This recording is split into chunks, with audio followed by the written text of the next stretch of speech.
Hello everybody, welcome back to the channel. My name is Larry Bodenheimer and today we're going to be taking a look at Taskun. Now Taskun is another 32-bit Trojan, which keeps in line with the channel because most of what we review are 32-bit Trojans. We take a look over here, we've got the folder with the file xvsx.exe in it, as well as an MD5. I know some of you like to look at the MD5 so you can analyze the malware either during the video or after the video. So here's your MD5 for the video. Now that we've got that out of the way, let's go ahead and take a look at this in VirusTotal. This has only been out about 4.5 hours as the time we're recording this, but 29 detections in 4.5 hours, that's pretty bad for the malware writer. Pretty good for the good guys, pretty bad for the bad guys. Goes one in the hand. I don't know what that means. So anyway, this is detected by Avast, AVG, BCAF Pro, CrowdStrike Falcon. We've got ESET here, Horong, Kaspersky is here. Of course they are. They're always here. Microsoft, McAfee Scanner, Palo Alto Networks, and of course we're not seeing Bitdefender. What a surprise. So who's not detecting this? Well, first, Bitdefender. ClamAV, I have no idea what CTX is. It might be new. What else? Google's not detecting this, surprisingly. Sophos is not detecting this either. Hey. I might actually have to submit this to them and make sure they're aware of it, or if they're not, they can actually do something with this file, because Sophos is usually one of the very first people to detect this. Pretty bad, honestly. Who else isn't detecting this? Obviously, Webroot's not detecting it, and those are the only big names. Well, MZSoft's not detecting it either, but man, I'm really disappointed in Sophos on this one. Let's take a look at the details. Here's your MD5, your SHA-1, and your SHA-256. Creation time seems to be pretty accurate. This was created today at 7:53. First submission was 8:15. Last submission was midnight and some change. So that was about 4 hours and 13 minutes from now. All right. And then we go over here. Names. We've got this random string.exe, another random string.exe, another random string.exe, and then Swift copy 2209128.scr, which is a screensaver. We go to relations. We have 4 contacted URLs. However, they all seem to be certificate authorities. If we go to contacted domains, not anything too suspicious either. We've got an API domain on GoDaddy, which I never like to see GoDaddy on these because it's usually a pretty good indication. And then contacted IP addresses, not many things. We've got these two 104s and this 172, which have one detection. And then we've got a 104.18.382.223 with no detections, and the rest have no detections either. And sorry, and this one is Google's DNS. We got one execution parent, which is another random string.exe. Are you surprised? And it has 29 detections, which this one also has 29 detections. And we have one drop file, which, say it with me, another string of detections and another 29 detections. But, did I say another string of detections? I meant another string of characters. Sorry, I don't know why the hell I said that. We've got GJM knock32.exe zone identifier software.exe.log startup profile data non-interactive, but these all seem to be fine and the rest have not been scanned. Again, we don't spend very much time on behavior on this channel, but I will give you an opportunity to take a look for yourselves and pause the video if you would like. So we have 1 critical, 9 medium, and 2 low crowdsource Sigma rules. Matches rules scheduled temp file as task from temp location by Joe Security. Good job. And we have 2 medium, or these might be low. Yeah, we have 2 low crowdsource IDS rules. All right, and last but not least, community. She reviewed it 15 minutes ago. During testing, she wasn't here, and I was going to be like, I got here before she did, because I'm so funny and cool, and now she's here, and she ruined everything. Joe Security left a comment, as well as Pedic, AnyRun, and Jaffa Cakes 118. Alright, now we can go ahead and minimize this. Let's go ahead and show the programs that we're using, we are using Process Hacker, which I'll go ahead and move over here. We have Fiddler, Process Monitor, and Wireshark. And I will reset these before we analyze the malware. Let's go ahead, and the last thing we're going to do is look at the properties. Let's look at that. No certificate. We go to details, file description, game, product name, sword, copyright, praise, language neutral, legal trademarks, freeze. Okay, and previous versions, of course, no previous versions. Matt, they're just trying to screw with you at this point. It's kind of like if you're smart enough to look at the details before you run it, they're just going to mess with you. At least it has a product version and file version of 5.8.3.9. Do with that as you will. Copyright praise is... I don't know. That might be a little suspicious to me. Be honest. And now that we've taken a look at that, last thing to do is to reset Fiddler, reset Wireshark, and we will go ahead and run the malware. So let's get you over here. Let's pick up Process Hacker, scroll down to the bottom, and go.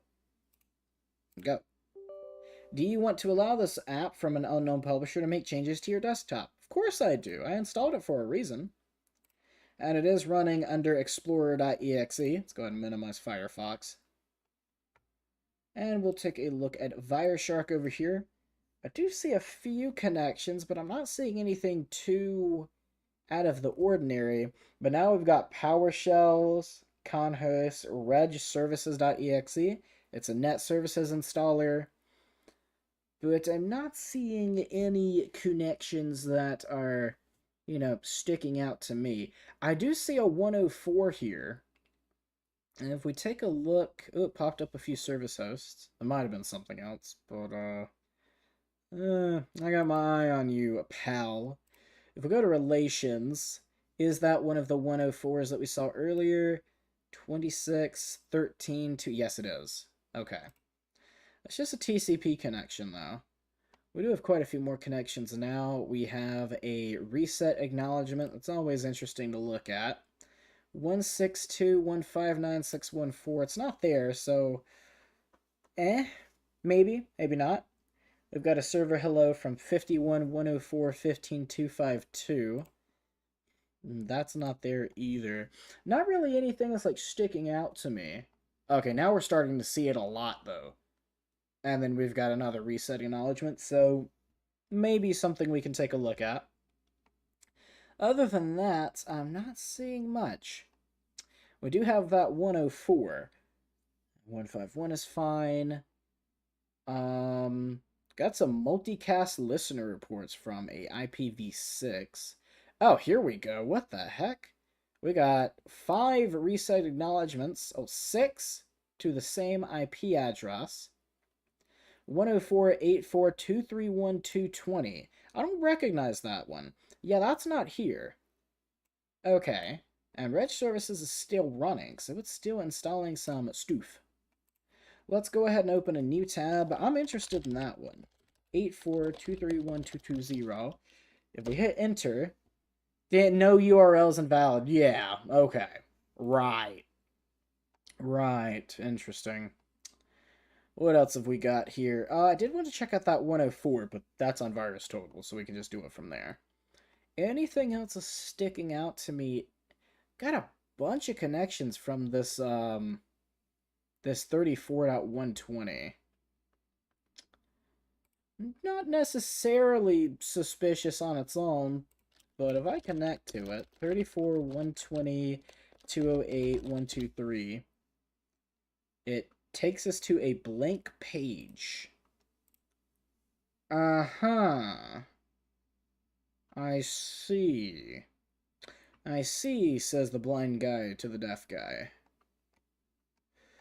There's that 104 again, the 231.220. Is that the one that wasn't there that we acknowledged? Yeah, that was the one with all those reset acknowledgements. And now it's just casually running in the background. So yeah, I'm definitely interested in that one. This is a load of horse crap. So it looks like this may be a contacted IP, possibly even a C2 that VirusTotal doesn't have in their database yet. Starting to think with what we've seen so far that that's definitely the case. We've also got some HTTP that we can take a look at later. This 34.120, I'm very suspicious of that as well, and that's also not here. So also something to keep in mind. We could run a who is on that, because that's giving us nothing. That wasn't even close. But it worked. Let's go ahead and put, not that, let's go ahead and put it here. And this is Google? Google LLC. Okay. Registration date is 2006. Earned use by Google Cloud customers. Aha. Okay, so most likely what's happening is this is being sent to a server on Google Cloud.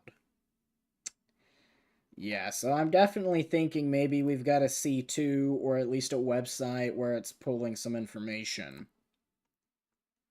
Because, yeah, it's still connecting. If we go all the way down, I don't see it here anymore, so it must be done with whatever it was doing. Now we've got a 173.199.130.30. Okay, 173.199.130.30. And I've got a feeling that's not going to let us connect. It's probably going to give a connection refused or no response. All right. And then after this, we'll take a look at the HTTP and see if anything specific can be seen. Let's see here. Yeah, connection refused. Yeah, definitely interested in that. And that was on port 80. Okay. So now let's go ahead and take a look at HTTP. We've got quite a few things to look at. So here's one, live tile pre-install region. Let's go to HTTP. Okay, that can be ignored. That's just the weather service. Then we've got this, which is a OK. And I don't see a website yet. Okay, that's also... Here we go. Here's one that's not part of that stupid thing. But this pops up a 400 bad request. Okay. Interesting enough. Another bad request. This is a 404. So, not found. 406. Where have I seen 406 from? 406. Oh, what's it called? Not area code. Come on, brain. I can't... My brain's not braining right now. I'm just going to put HTTP 406. I know that's not right, but not acceptable. Not acceptable client error response status code indicates the server could not produce a response matching the list of acceptable values defined in the request proactive content negotiation headers, and that the server was unwilling to supply a default representation. Huh. All right. And that's a 404. 420? Man, we're learning a bunch of stuff today.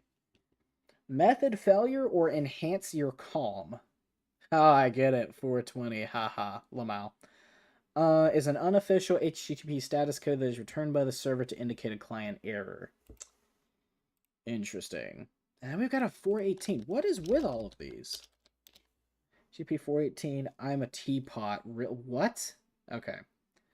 Whatever. We're going to quit looking at those. Here's an OK. And that goes to a different IP. We could try that. 34, 120. Oh, we've already looked at this, haven't we? Yep, that was the one that went to Google Cloud. Okay. So we saw that. Request in frame. You know what? I'm an idiot. I don't think it's actually been... I think I've been looking at the wrong things. Wait a minute. Go back. Request in frame 404, 420. This may have been completely wrong.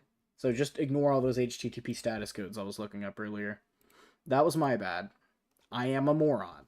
This is obvious. Okay, and these are certificate authorities. There's that IP again, but I did just try to connect to it, so. So status okay, but we're not seeing anything. because it's not configured for us to view, Batman. If we take a look one more time at the bottom, we're not getting many more things. Let's take a look at this. Reg Services is still running. If we take a look at Fiddler, that's our connection. And we try to connect to that. Didn't get anything. Uh-huh.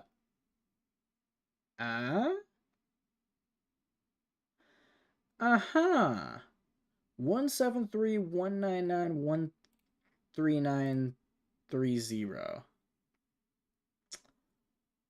Aha, still connecting. Okay. Now, this says that it is a spreader, and it has persistence. That means it's a nasty little bugger. So, before we restart the computer, I will restart. Don't let me forget. We're going to take a look at process monitor. So, the original name of the file is xvsx, and I don't think it is case sensitive. So, we're going to do operation is create file, and then process name is xvsx.exe. And since there's only a few million events, it shouldn't take very long. Yes, add that please. And we have some created files. It deleted its prefetch, the wow64log.dll. Let's go ahead and maximize this for ultimate coolness. And I'll expand the path a little bit. And what do we have here? Anything that's out of the ordinary that we haven't seen before. It's pulling some DLLs, but we've seen those a million times. That's not very interesting. Native images, xvsx, xvsx.ini, clrjit.dll. I've not seen that one before. Windows forums. So we got 579. That created quite a few. System drawing. But I'm not seeing anything too, like, jumpy outy at UE. Name not found, exe config, accessibility.dll. The whole path is gone, okay. Accessibility.ini is gone. Path not found for MS core c.dll. Okay. Fair enough. mz.dll, Windows codecs. Yeah, none of these are really that interesting to me. Visual Basic.ini. It's a new one, but not much we can do with that.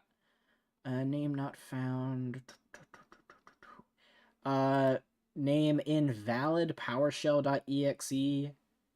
Okay, and then is directory, so it looks like it tried to execute a directory as a file, or maybe create a file with the same name. There's that UFO that we saw earlier. Uh-huh, I have found you. It seems to have deleted itself. If we jump to it, and it takes me to roaming, but that's as far as we're going to get. Unless. No, that's as far as it's going to let me go. I'll try again, but if we go to jump to... Yeah, it's gone. It usually just takes me to the C directory. But I don't know why it took me to roaming if it's not there. Alright, zone identifier. We saw that before on VirusTotal. Schedule tasks. Interesting. So it do be scheduling some tasks, not gonna lie. Tyrone resources. So tyrone.resources.exe. Right. Okay. So we've taken a look at all we're going to be able to look at there. Let's go ahead and restart the computer. What the heck is that indicating? Oh, 502. Okay. Let's go ahead and restart this computer and see if it pops back up once we restart. Because it hasn't created anything new since it shut down those other things we saw. We've only seen Reg Services, which is definitely being exploited by the malware. But I'm not seeing anything else pop up. So let's restart the guest machine. And I'll probably have to force it because I think Wireshark was still running. Was it still running? No, maybe I stopped it. I don't remember stopping it, but maybe I did. If you have it running and it's got that dump cap file open, it will prevent you from restarting the computer and you have to force it. I try to remember to do that as much as possible, but I am not very memorable. Gotta turn on numpad. or numlock, sorry. And then as soon as this opens, go, process hacker 2, scroll it down. Do we have persistence? Am I going to see something nasty here? I am going to see something nasty here. And it's gone. No, I saw that. You're not sneaky. And I know you're still here. Why wasn't I able to see it in process monitor?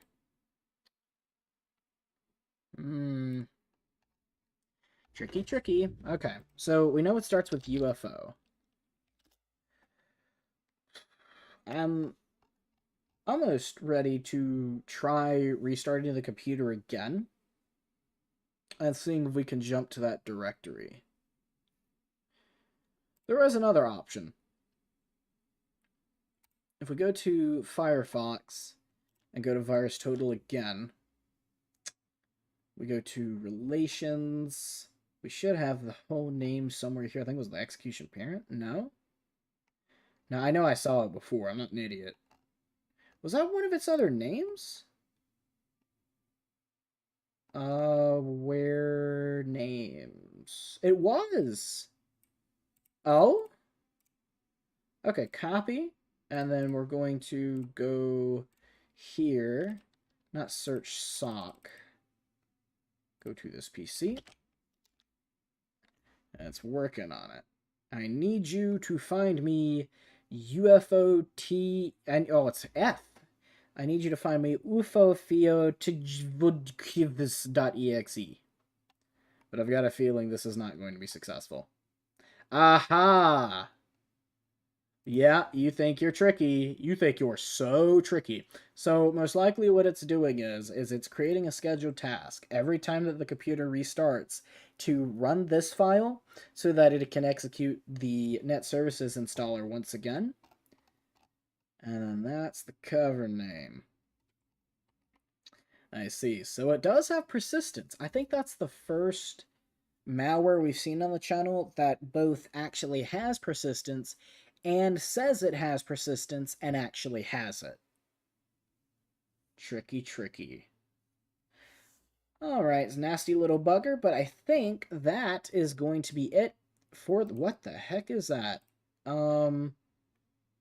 Okay, volume shadow controller. That looks fine. But that's probably going to be it for the video, so I appreciate you all for coming out. If you guys did enjoy the video and you're new to the channel, please make sure to subscribe. And if there is something that I didn't do that you wish I had, please leave that information in a comment down below so that I can do it for future videos.